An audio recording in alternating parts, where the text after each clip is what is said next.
Hey, it's time. We are so excited to bring today's conversation to you with my dear friend, Reverend Sue Phillips.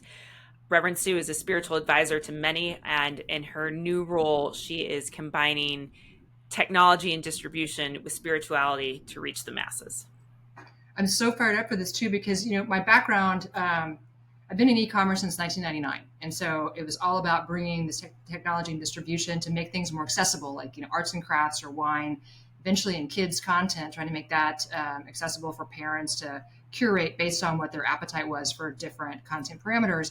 And when you hear Sue talk about bringing this new platform technology into the spirituality equation, I get fired up about it because I come from this background of pretty traditional religion, Catholic raised, and then there was a moment where I was pretty rebellious to that structure and didn't find my way back to spirituality except through Buddhism and a little bit of yoga, and then back into more organized paradigms.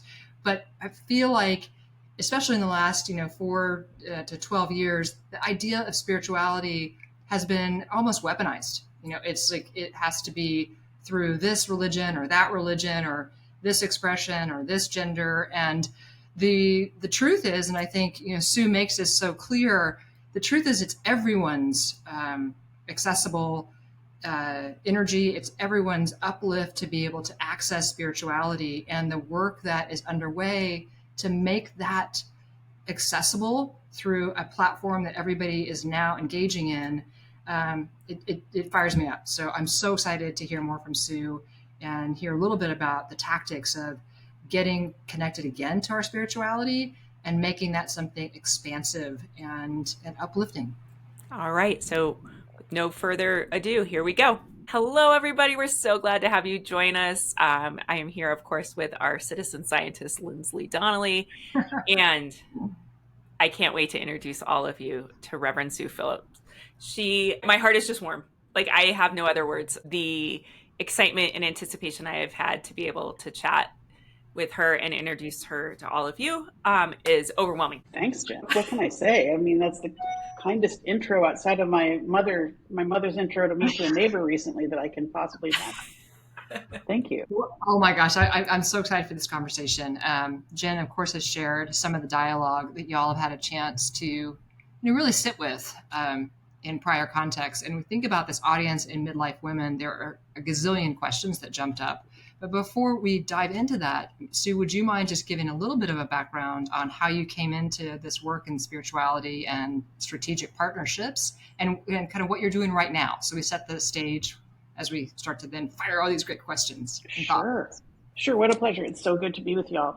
So I've had a number of careers. I like to think of it by choice and evolution, not by any destruction or even deconstruction. But among my careers has been religious leadership in what I now call the spiritual technology of congregations, which is to say I was a parish minister in New England for several years in the Unitarian Universalist tradition, which is one of those kind of progressive, quasi-Christian religious movements in the United States, sort of deeply intertwined with U.S. intellectual history, like all the transcendentalists, like Emerson and Thoreau, or our guys. All those white capped steeples in New England are all Unitarian, almost all Unitarian Universalist churches. And I'm taking care to set that context because it can be so disarming to people to encounter a religious professional nowadays. And so I have all these strategies of disarming people Yes. with rhetoric, but also with history, because I feel like, there are so few voices of religious leadership in public spaces now that you're either like an evangelical or some kind of orthodoxy, theological or otherwise orthodoxy. And so people are, I think, on edge when you acknowledge that you have the kind of history I do. So yes. Religious leadership, denominational leadership within my tradition for many years. I was like a bishop in all of New England. And then I formed a nonprofit consulting entity called Sacred Design Lab, where we were really trying to translate religious and spiritual wisdom to the world of innovation, and innovation to the world of religion. I did that for many years, and now I'm I'm 2 years into being on the founding team of a tech startup that's attempting to bring meaning making to people's lifetimes through a consumer tech platform. That's exciting. That's the And shortest version of my story I could imagine how to tell. I'm sorry, it still felt very long-winded, but well, there you have it. it's not long enough because the breadth of the experience and then the depth of the issues that you have lived with and also framed and put on offer to people is an entire podcast. Like, so thank you for setting that context. But Yeah. uh, Pleasure. And I think, and we'll get into this more, but the way so I will give a little backstory. I met Sue when I was working at the Liminal Collective, working with these very different groups of elite performers, whether they were athletes or business people or anyway, all across all genres and spectrums. And her ability to bring these ideas of spirituality, that's not religion, it's spirituality, into these places where that's often void and nobody goes there to talk about, and to challenge the thought process of all of these different groups. It's incredible. And I will tell you, it's the hardest work. I did a lot of work on myself when I left medicine and was transitioning. And what Sue asked me to do is probably the hardest and still is the hardest work for me to do, but yet the most rewarding. And it's a continuum of work. And so I think that some of the groups that you have advised and worked with, I think are incredible, and probably not what a lot of people think. Oh, she's a spiritual advisor, she's talking to these groups. Like, I mean, these are just incredible groups that are opening the door and want to learn how to connect the ancient wisdoms with current tech and this whole, and I think it's a beautiful thing that you're in this tech startup now, and hopefully going to be able to get that to millions of people. yes. Fingers crossed from your lips to God's ears, as they say. Yes. Well, because as you were starting to describe that, that coming into the conversations with a little bit of the context of, hey, I'm coming at it from religion, there has been some really, at least it feels like to us, aspirational and inspirational conversation around midlife, back half, and being more plugged into your sense of spirituality.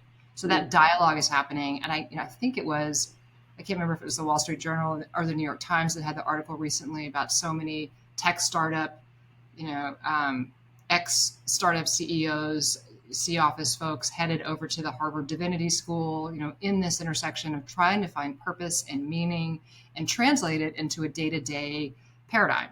So it would be, fantastic just to kind of hear some of your thoughts. We're talking with midlife women about how to live better right now and for the long haul.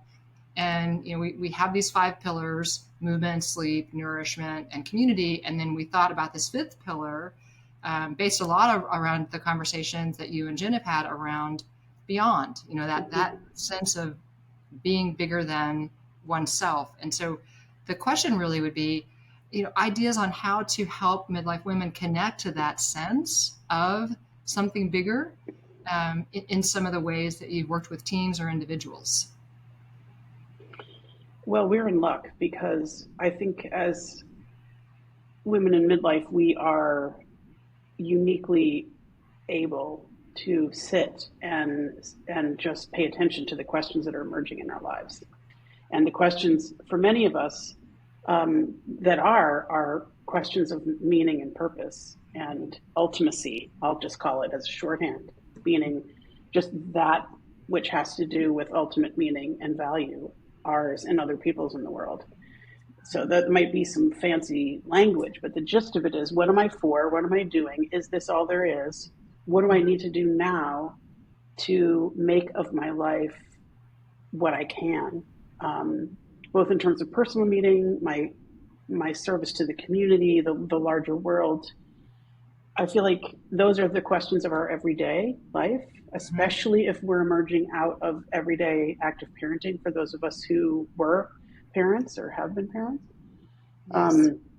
Now we have maybe a little extra space and time, depending on our life circumstances, to attend to those things. So I feel like this is the perfect moment. And we don't have to do much besides pay attention to what's actually wants to live in us. What are the questions that are living in us? But we all know how complicated it can be to like listen to those voices, listen to those questions that our hearts are actually asking, and take them seriously enough to put them alongside the questions that we're often given in this world, which tend to be gravely less important. So, to some extent, it's just a matter of personal empowerment, like all the other areas that you've named in your pillars. Mm-hmm. It's a matter of knowing the facts, paying Yeah. attention to what we know is wisdom in these areas, and then taking care of our shit, basically. Yeah. But there is an element of needing to listen to inner voice that I think separates this area, this pillar, from others. Yeah. Yes. Is there anything, if you were speaking out there to midlife women, finding the time and having the permission almost, I think, is to take the time to listen to yourself can be really challenging, right? Just as you're alluding to all the other questions coming at you, whether it's the calendar or the carpool or the finances, or is there a way or kind of a modality that you offer for people to think about on how they create that time and that inner connection? Fortunately, I don't think anybody has to create time in order to listen to what's going on in their worlds, partly because we have so much time when we wake up in the middle of the night, which our brains are having their way with us anyway. Yes. No, I'm joking. You about too? that. But I guess I kind of resist framing these kind of questions as in need of a time hack. Mm-hmm. They are birthright human questions. They're in us. And if we give them just the tiniest bit of space, they will emerge. And if we give them just a tiny bit more space and we just sit and listen, we're going to learn a lot about what we actually think and want for ourselves. So I don't experience that as being effortful. I experience it as like maybe just clearing a little bit of way, like the back of a closet somewhere. Mm-hmm. And I feel like what the ancestors have taught us is that meaning floods into spaces that we create for it. You don't need a special skill. You don't need some magic. You don't need resources. Everything that you need is inside you. If you just open up a little bit of space. Mm-hmm. With that, I feel like it takes the word that keeps coming to my mind is courage. I don't know if that's the right word to action those thoughts, those feelings, those senses. And so first, I feel like there's step one, which is create the space, let them in. But then there's step two that I think is how do we action that forward, especially if it is maybe leading to big change.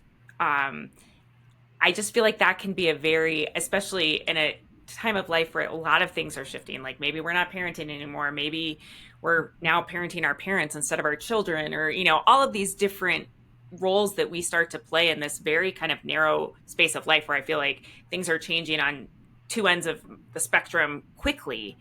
And there are things I want to do, but I have almost a failure to launch a little bit. Like I definitely, what do you think about that? I just feel like it's like, I'm a little scared to jump off the bridge or whatever I need to do.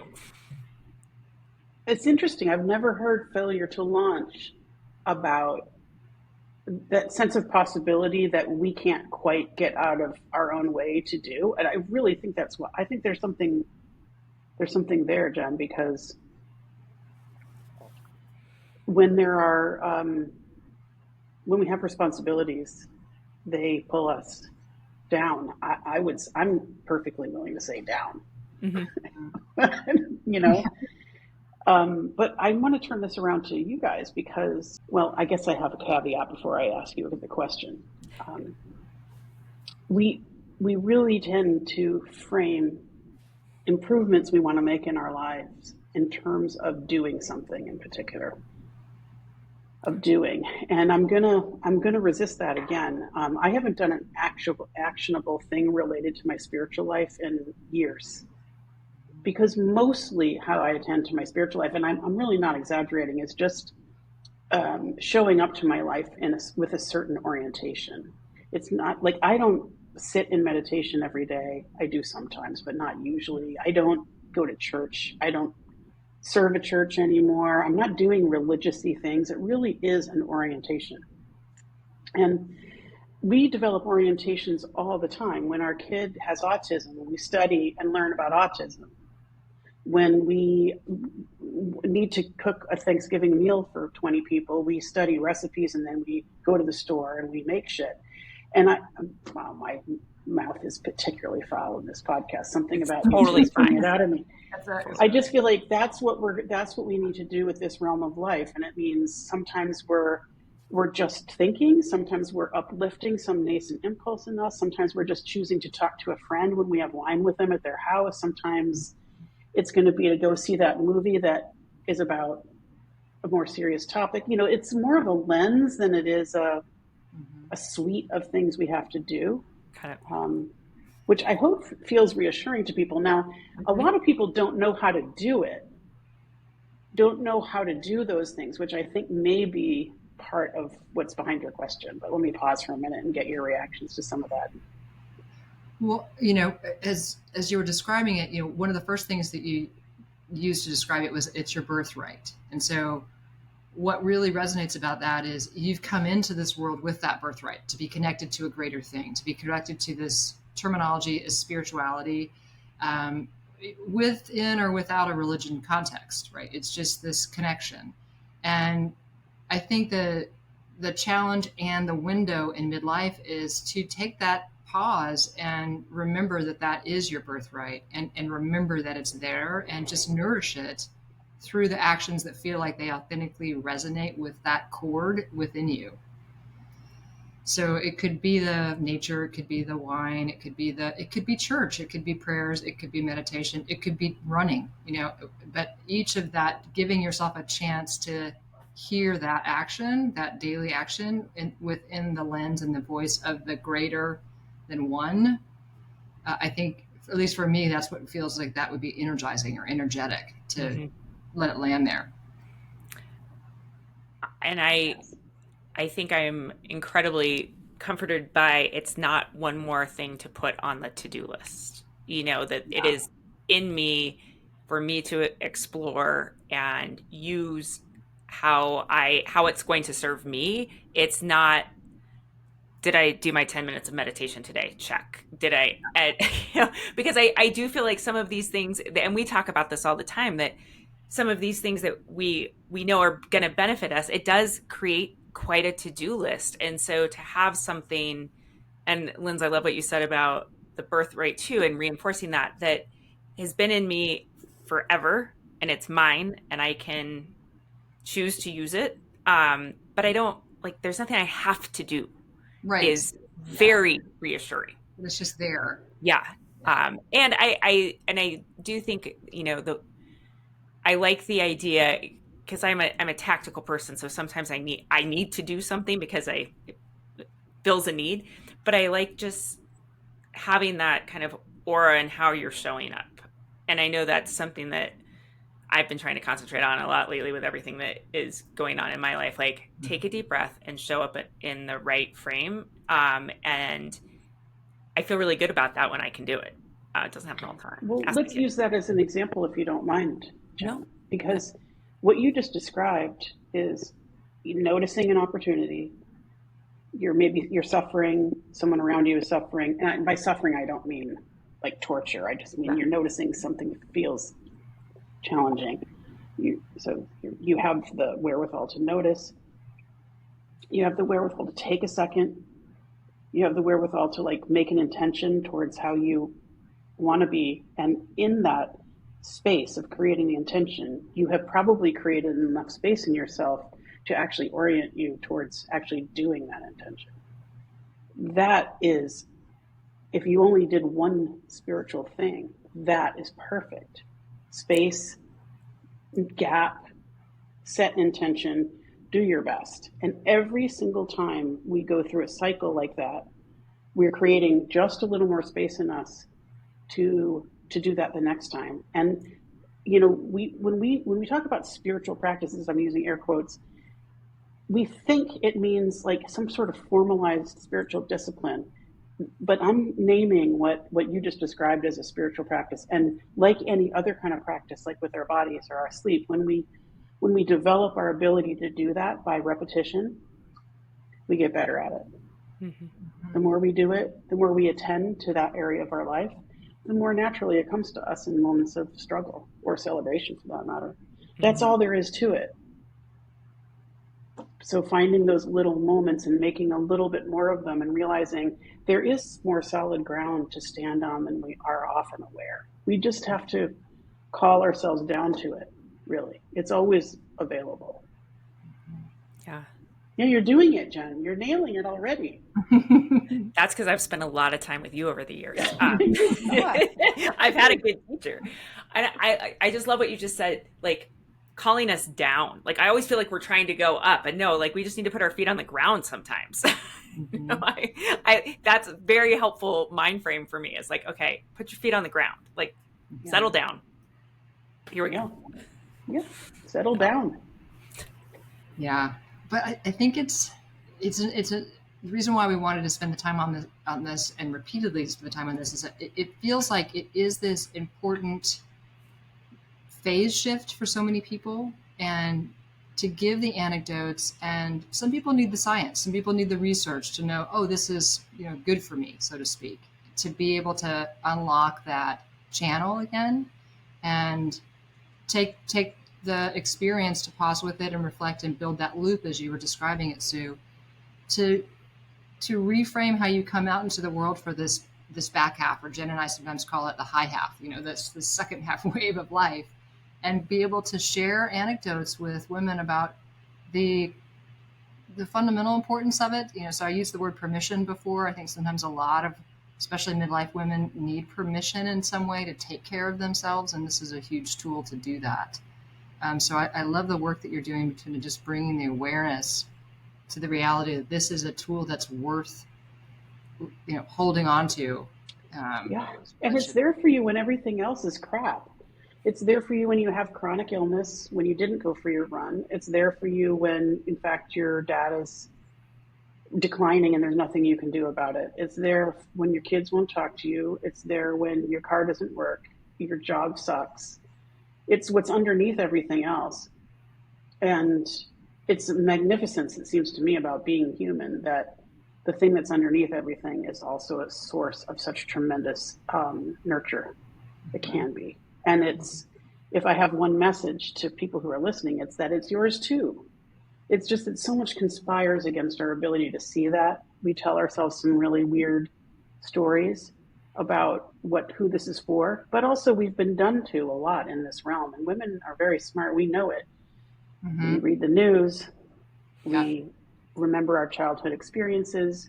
We remember the words our abusers said to us. There's a lot of complexity and conflation of this world of wisdom with some seriously bad behaviors and systemic matters that want to steal this ground from us. Mm-hmm. Yes. And I say don't let them have it. But it's, of course, trauma and lived experience can get in the way of that. Yes. But it doesn't have to.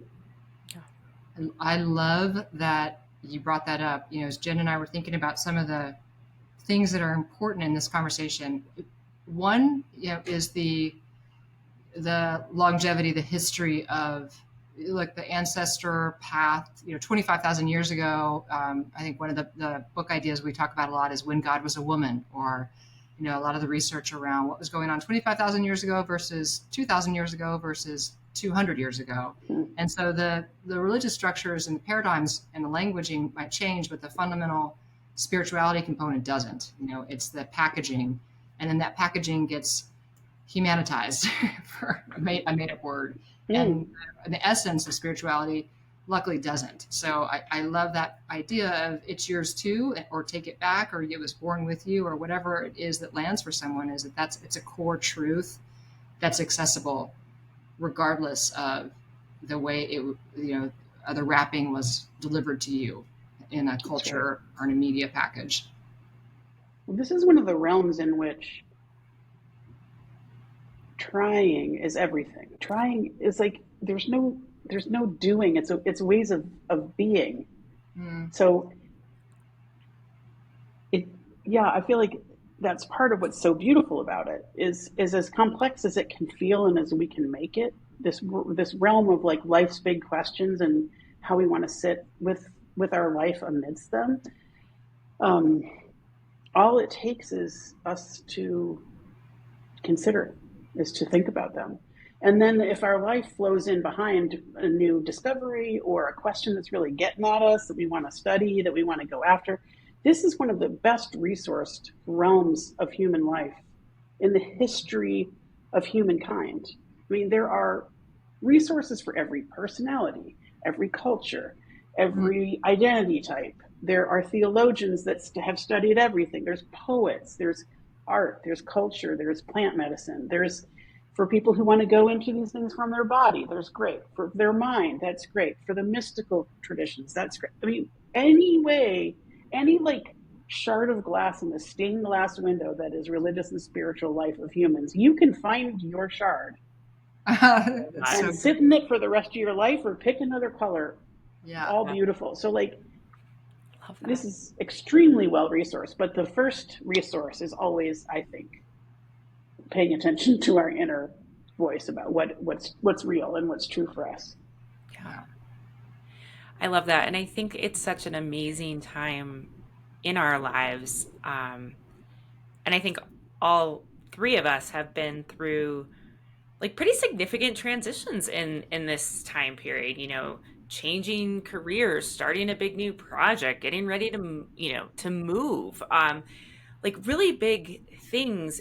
And I think some of it is having the confidence to accept and create that space, having the wherewithal to create that space, because maybe some of our other commitments are changing. And I think it's so exciting a little bit too. I sometimes get to be like, oh, I get to be Jen again. I don't have to be mom or doctor or partner Right. or any of these other things. I get to embrace me a little bit and say, you got everybody else is okay for a little while. I'm gonna explore this or I'm gonna try this, and it is kind of a beautiful time. Yes. Right, Linsly? Yes.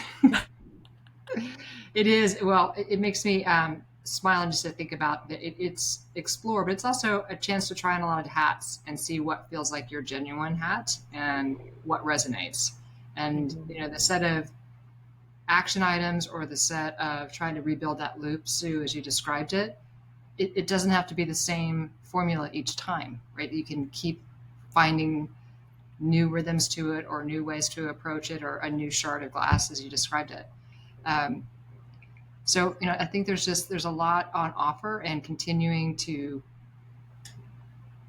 give people the space to explore that and the tools to try on can be invigorating and also a little bit awe-inspiring. Mm-hmm. With luck. Mm-hmm. Yes. Yeah. Yes. And for those of you who come at some of these questions from a science bent, there is such great science about the value of what I would just broadly call meaning making. Mm-hmm. So aside from like belief or like cosmological architectures or theological statements, there's the whole like psychology of making meaning of our lives, which I would put squarely in religion and spirituality because so many of the technologies from those communities activate the activate meaning and engage meaning and purpose. Of course, Right. there's other things too, but so for those of you who want to really come at this from scientific, evidence based, maybe more secular epistemology, check out Dr. Keltner's work around awe.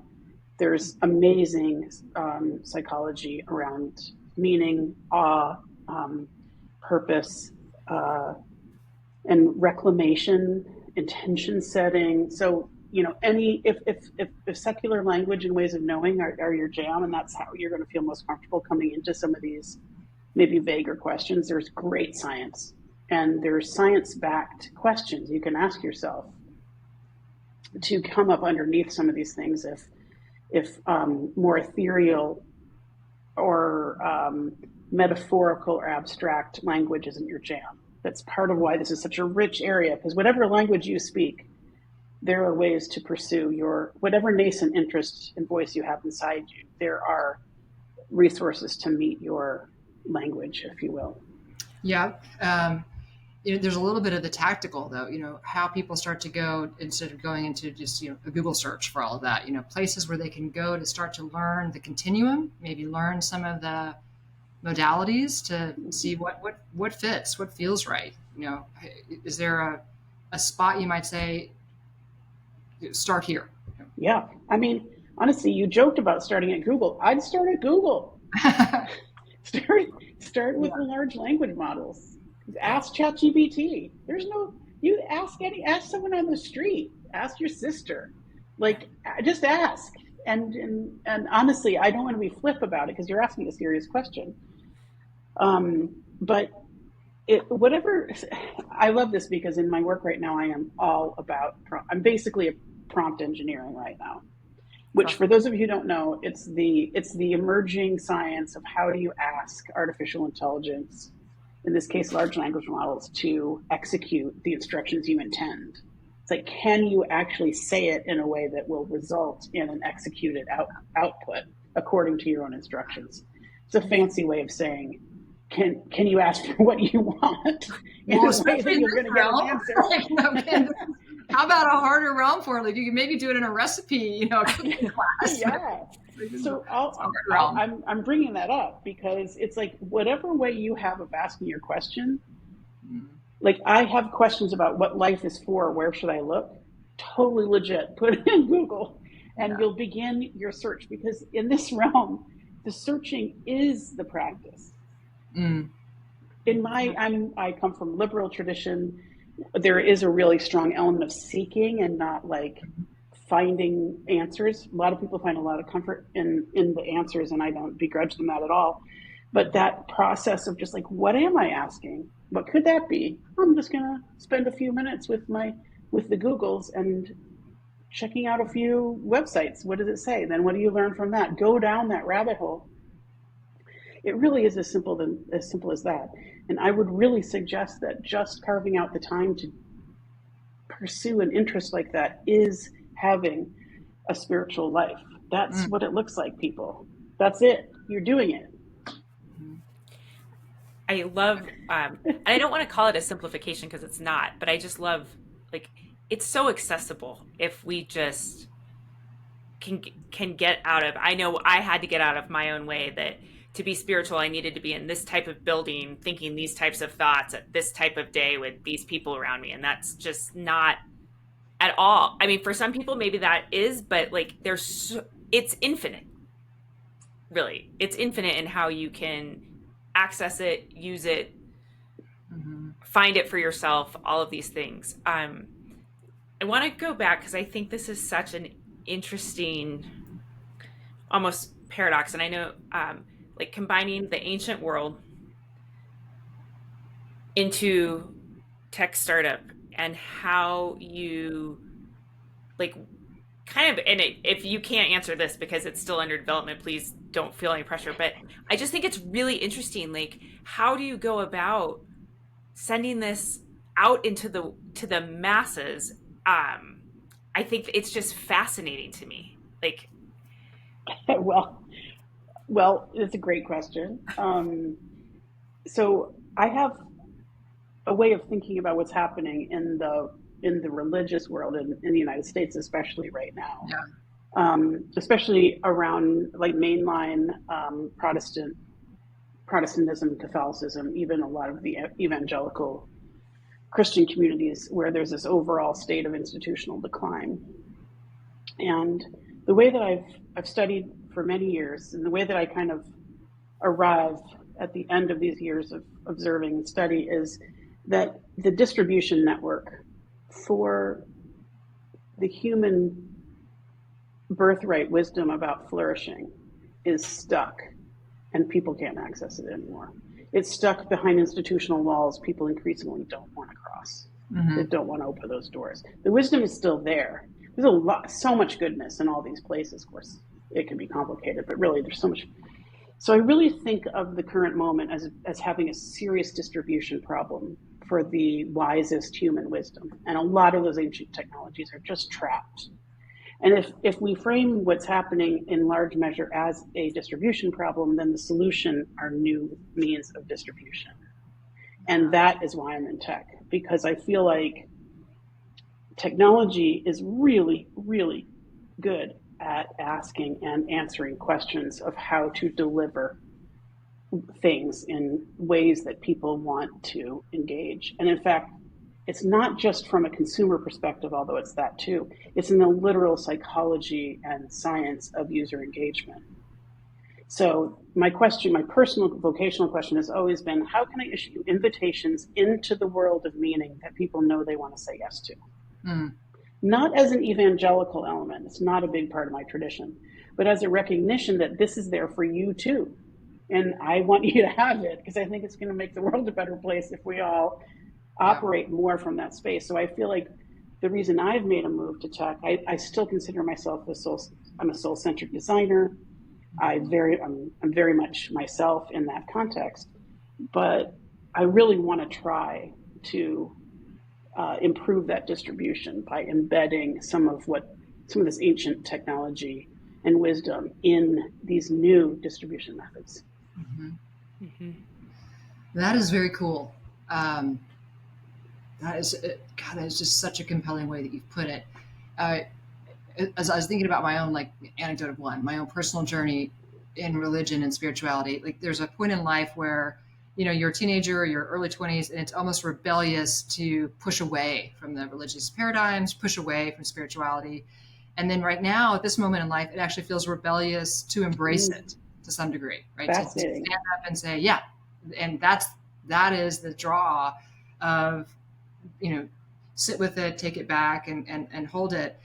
But your description of everybody's got their path in, there's 2 different shards, to be able to make those paths visible and accessible through a technology distribution paradigm, that's exciting. I mean, that's really exciting.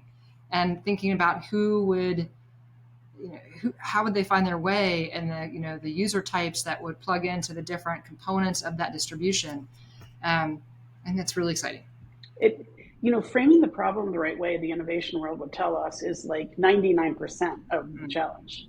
And it does feel like there's some potential here, especially if you look at this wonderful idea that exists in landscape design, among others, is about desire paths, which is basically where are the paths that people are actually walking, even if there aren't streets or roads. If you look on a campus, college campus or something, you're going to see the kids have beaten a path around the thing that they don't want to have to walk the long way around the quad or whatever. Yes. There's a lot of those desire paths in the religious and spiritual world. And what we need to start doing is building the resources so that they cross over the desire paths instead of being hey, we're over here. Yes. Why aren't you coming? It's people are I don't want to go over there. Yes. So, I'm just repeating my point, but it opens up a lot of possibility if you turn your attention to where people are actually going and then build there, which is, of course, what the world of innovation has been telling us for years. Yeah. Go where the people are. Yeah. Well, but it also it makes all the different paradigms accessible. And so, unless you're motivated to go, for example, we just got back from Egypt. So, we were super motivated to look at the through line of religions through ancient Egypt, Middle East, and how does that translate into modern religions? But it's because we had this catalyst to get motivated to kind of put all these pieces together. But with this distribution analogy, it's you can put on offer the idea of learn as much as you want about all of these different frameworks, and then what you'll see is that through line of the energy of the spirituality packaged differently, and just pick the package that works for you, or pick the way you want to connect. But it's giving that window of opportunity a chance for people who don't have the time to get excited about going to Egypt and then a catalyst to go learn about it, or are not studying at Harvard Divinity, a different way to see those through lines. Yeah. I also think about it in terms of, this loneliness epidemic that we're having, and people struggling to connect with others, with themselves, just kind of circling in it. And I think about a lot of that in this phase of life as well, that things are changing really fast, and I often, even though I'm surrounded by people, feel kind of lonely because I'm not needed in the ways I was sometimes. And so even though sometimes it's this great opportunity to have more and look inside, sometimes I'm like, I'm kind of lonely in here. And so this is an interesting idea about being able to like access and try things on, like you said, Linz, in a different way that's for me personally, but to be able to kind of play in these spaces and have it a little bit organized, um, and have some of the science connected and have some of the history connected, which I always think is super interesting and fascinating and helps me to understand. Wow, I'm really resonating with what you just said, Jen, because a lot of times, especially, I think this is especially a white person thing, especially maybe a class privilege thing, which is, I am, for those who can't see me, I am white. I do have a privileged class background. And I think one of the things we get taught is that charting our own path is like, that is our birthright. Like, go at your own, like, make your own way. Of course, there's a lot of good behind that, but there's also a great deal of destruction. But in the realm of religion and spirituality, you just don't have to chart your own path. You just don't have to. There are so many paths to walk into, and to in fact have people tell you what the next right thing for you to think about is. The relief of not having to make your own way as a midlife person, it's like, wait, you mean there's help for me? Mm-hmm. There are, just back to the resource point, there are so many resources. Now, it's really important caveat to say that there are a lot of religious and spiritual traditions in the United States, and also, of course, outside of the United States, in which we don't just get put down and take up other people's traditions without a lot of care and attention. A lot of people don't put down or pick up their own without a lot of care and attention. They've been taught that there's a certain cosmology, and if they don't adhere, they're in existential trouble, like for eternal life. There's a lot of complexity here, and I want to just add a little nuance that there can be a lot of fear in this realm, and a lot of I think we do our best when we're careful with other people's traditions. So, learning and exploration in my book is always acceptable. And of course, these ways of knowing and these traditions that have developed deserve our utmost care and respect for the cultures and traditions out of which they emerge, because so many are distinct. They're distinct. And I like to go to other people's houses for meals, but I'm not going to like steal what's in their refrigerator. I'm going to be worthy of being a guest that can take from the refrigerator and bring something in return. There's a lot to explore there about appropriation and things like that.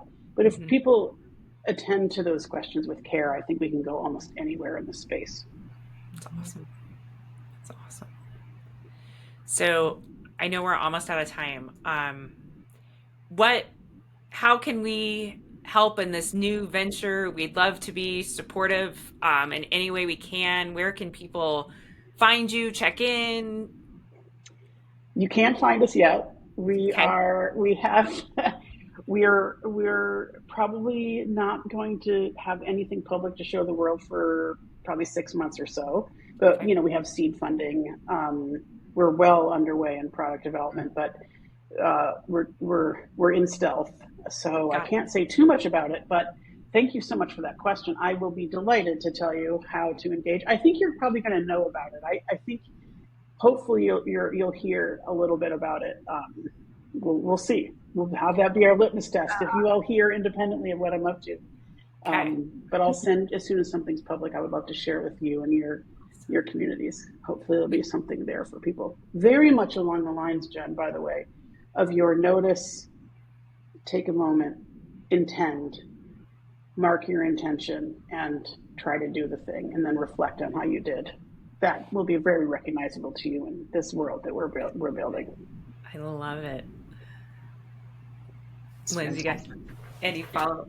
Fantastic. No, I'm just I'm excited that it's 2025 because we could use it now. I know the product development team doesn't want to hear. I hear you. Don't we all? I mean, good Lord, it's tough out there, isn't it? Really think, having daughters, as we all do, like they're gonna fight fights that I never even thought about, and so many other things. Anyway, yeah. So I think that your timing is awesome to launch something like this because I think it's needed, and I think Yeah. I also think like having whenever I think of spirituality, and I know I'm oversimplifying this, and I know we need to go, but this is just the other thing. It's very positive to me. It is that sense of Yes. wonder, that sense of awe, and I think especially since losing my mom, it's like seeing a beautiful sunrise. I'm like, thank you. Like I almost say it out loud sometimes. I'm like, thank you for that. Like I needed a little pick me up today, and thank you for putting that cloud there that I noticed, and thank you for putting that heart-shaped rock close to the trail, or whatever, these little signs that to me like connects me to something larger, that I don't think it's a coincidence that I needed a sunrise this morning and there it is. Like I do think Yeah. there's. And so I often feel like today when I don't want to read the news or pick up a newspaper, or I want to just sometimes shut myself off because we're just bombarded with negativity, that I think this is such an opportunity to say, let's find some beauty, let's find some connection, let's find some calming influences, all of these things. If and Such a just powerful way to access those emotions that I think are just tramped down right now from the outside, Yeah. at least for me. I'm going to jump in for 1 second and say, Jen, your examples are beautiful. You didn't have to find them. You did not have to find those things. You had to notice those things. They were around you and you noticed. Yeah. That's a big difference between finding and noticing. Noticing is always available to us. Finding is effortful. Yeah. So you're doing it again. It's years of practice, Sue. Years of practice. So oh. But thank you. Thank you for your time. I know how busy you are. It is so wonderful to see you. It's good to see you too. Good to see you too. I'm so glad y'all are collaborating. What a delightful pair. And I mean, to find you in such good company is a real, I mean, in my world, we would say it was a blessing. Yep. It's a huge blessing for me. It's sweet, y'all, sweet.